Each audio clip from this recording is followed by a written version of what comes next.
Welcome to God at Work, Stories of Grace and Faith. I'm your host, CharlesGruver.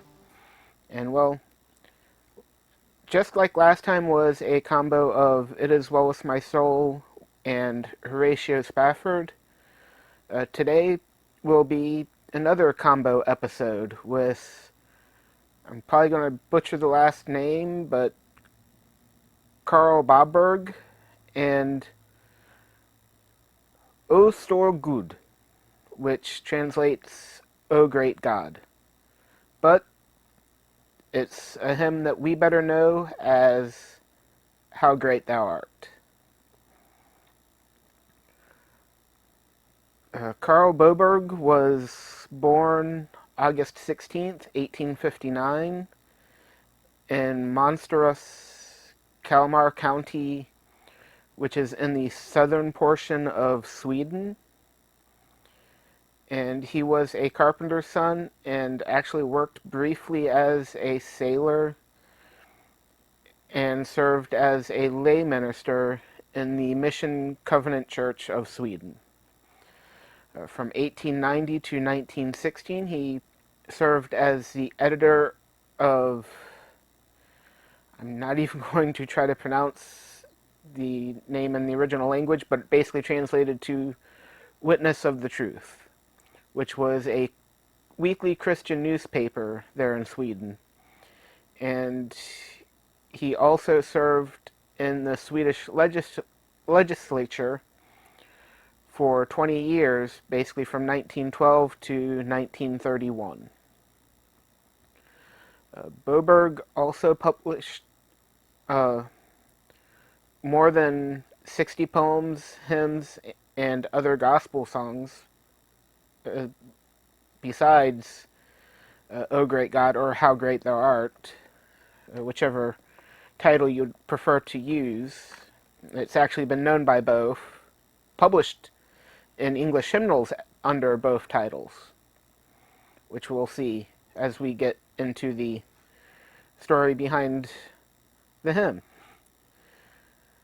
The hymn started out as a poem in which basically the translated title is O Great God, which Boberg wrote in 1885. It was first translated into German and then into Russian before getting translated into English by missionary Stuart K. Hine, who added two additional verses to the poem. The hymn was made popular during the Billy Graham Crusades by George Beverly Shea and Cliff Barrows, and ranked second on a list of favorite hymns of all time, at one point done by Christianity Today, where Amazing Grace was the hymn that came in first.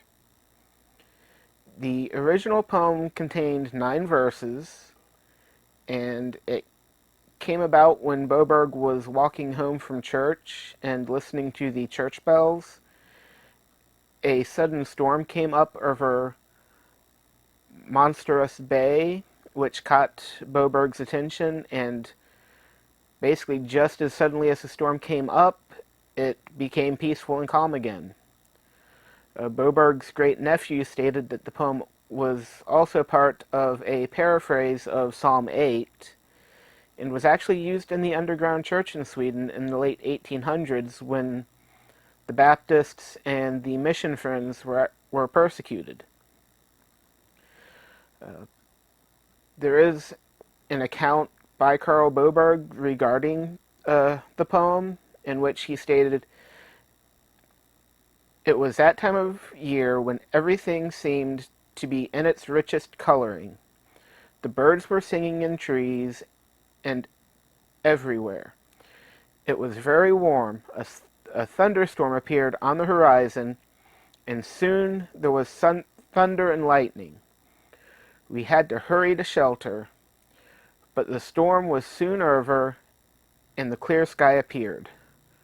When I came home, I opened my window toward the sea.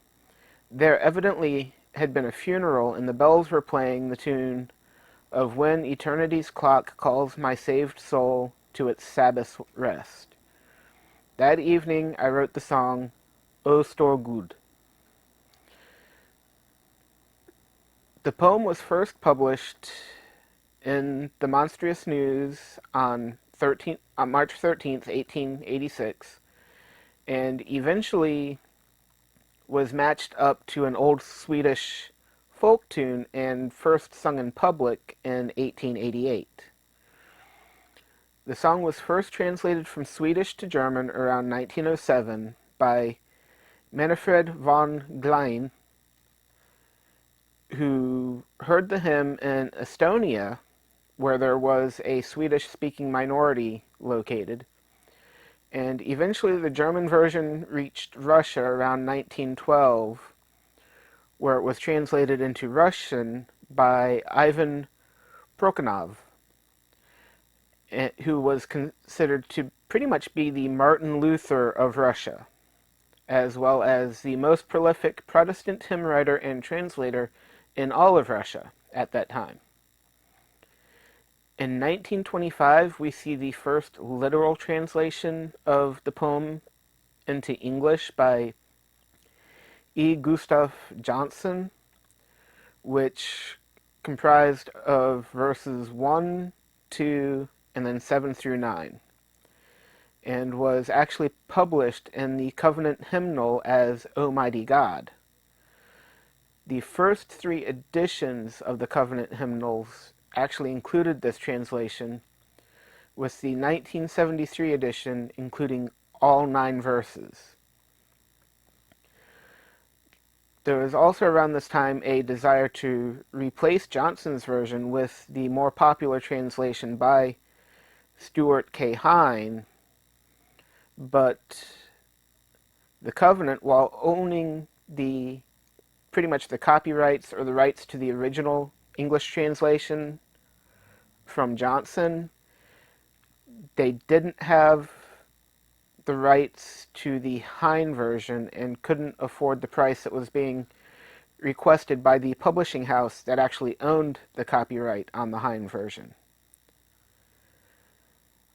But eventually in 1996, due to the more archaic language of the Johnson version, it was eventually replaced in the Covenant Hymnal, a worship book, with the Hine version, which is known as How Great Thou Art, which is the version most of us are familiar with. It was translated again by Stuart K. Hine. Hine was a British Methodist missionary and was dedicated to Christ in the Salvation Army by his parents. He came to faith on February 22nd, 1914, and was baptized shortly after, and was actually inspired by the teachings of Spurgeon.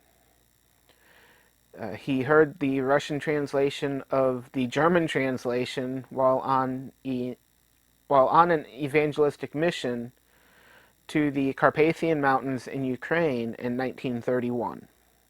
On hearing the hymn, he was inspired to create his English paraphrase, which again we know as How Great Thou Art. According to Michael Ireland, Hine and his wife Mercy learned the Russian translation in order to use it in evangelistic services, as well as to rewrite some of the verses, or just to write and add new verses as well, all in Russian, as events throughout their lives inspired them. In 1948, Hine finished composing the final verse and finalized the English translation in 1949, and actually published the final 4-verse version in his own Russian gospel magazine. As this magazine basically spread throughout the world, Hine's version of How Great Thou Art became popular everywhere it reached. The rights to the Hein version were eventually purchased by Manna Music after Hal and Loretta Spencer, basically the son and daughter of Manna Music's founder, had heard pretty much that version, which Dr. J. Edwin Orr presented at a conference that they were attending. And it was this version with a few modifications that was actually used by the Billy Graham Evangelistic Crusades. For the most part, that pretty much is the story of How Great Thou Art. There are other translations and stories about those translations and more information to go deeper on the translations than what I mentioned, especially considering the evolution of Hein's version, which is the version most people are familiar with in the English language. But let me leave you with basically what Billy Graham said about this popular hymn and his use of it throughout his crusades. The reason I like How Great Thou Art is because it glorifies God. It turns Christians' eyes towards God rather than upon themselves. I use it as often as possible because it is such a God-honoring song. So again, this is Chuck Groover on the hymn How Great Thou Art, and that's God at Work. God at Work, Stories of Grace and Faith, is brought to you by Becoming God's Man Ministries, and is written and produced by CharlesGruver. If you have any questions, comments, or stories of how God has worked in your life that you would like to share, you can contact us at stories@godatworkpodcast.com or by leaving a voicemail or texting 727-315-0830. If you would like to support God at Work or Becoming God's Man Ministries, you can find out how by going to either godatworkpodcast.com or becominggodsman.com. Opening theme is Fine Line, and closing theme is Airline, both by Geographer and obtained from the YouTube audio library. And as always, thank you for listening.